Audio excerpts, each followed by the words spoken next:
ASEAN's top diplomats are gathering in Vientiane to discuss regional issues facing the bloc. This includes the ongoing crisis in Myanmar, where two key developments have surfaced. Hours after the foreign ministers started discussions, an ethnic armed group claimed that it had taken full control of a key border town, which holds significant trade links with China. Shortly after that, local media reported that the Myanmar army had put two ex-leaders under surveillance. One of them, ex-President Thein Sein, who had just returned from an official trip to Beijing, where he met Foreign Minister Wang Yi. All these events could well overshadow meetings in Vientiane. The bloc is already struggling to find a resolution to what is happening in Myanmar. Singapore and Indonesia say the ruling military is not showing commitment to rolling out a 5-point peace plan made in April last year. Myanmar has started sending lower-level officials to attend ASEAN meetings this year. One delegation member said the country is confident it will normalize ties with ASEAN, quote, very soon. And for more, we're joined by our correspondent Leong Wai Kit in Vientiane. Wai Kit, let's look at those developments first in Myanmar, two of them, as we just mentioned. How will they likely affect discussions going on right now between the foreign ministers? To be very honest, truth be told, there will be no impact because there's nothing the bloc ministers can do when it comes to Myanmar affairs as long as the Myanmar army does not budge. But let's now talk about the development on Thein Sein and Tan Shui. I reached out to my sources and one of them told me with certainty that yes, this has been going on for weeks now, that the Myanmar military had put these senior leaders under close watch, under surveillance, and that's mainly because Army Chief Min Aung Hlaing wants to control who can meet these senior leaders because he's afraid that his power might be disrupted.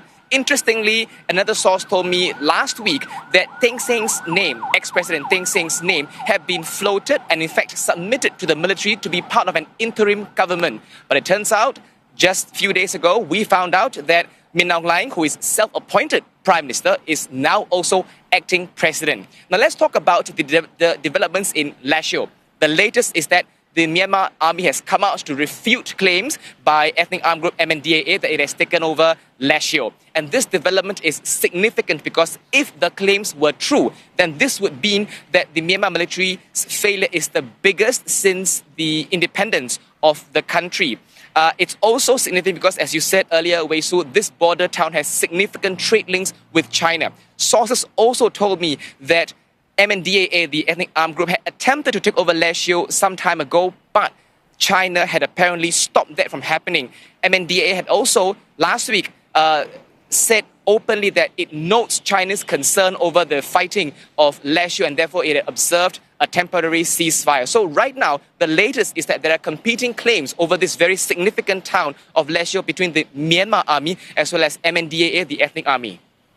Wai Kit, of course, Myanmar matters because on that matter of Myanmar and failing to resolve what's going on in Myanmar post-coup in 2021, ASEAN's centrality, that notion rests very much on being able to resolve its own issues. So, for example, today at the Foreign Ministers' retreat, we have Laos chair, ASEAN chair Laos, coming out to say ASEAN centrality and unity, that must be enhanced so that we can promote the relevance and resilience of ASEAN. And that matters with the US and Chinese top diplomats set to attend summits in Laos this weekend.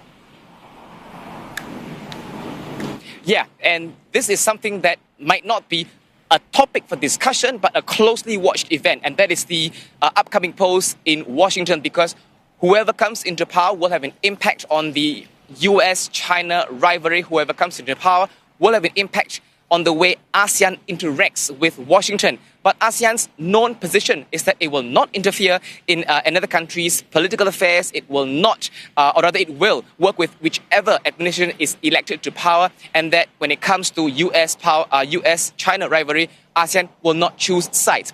Another key topic that is most likely to be discussed is South China Sea. The bloc's ministers want to use this platform to cool down temperatures on the maritime front, and we need to see what the joint communique produces to know what has been actually discussed during those meetings. Thanks so much for that, Leong Wai Kit, looking at what's happening on the ASEAN front, live from Vientiane in Laos.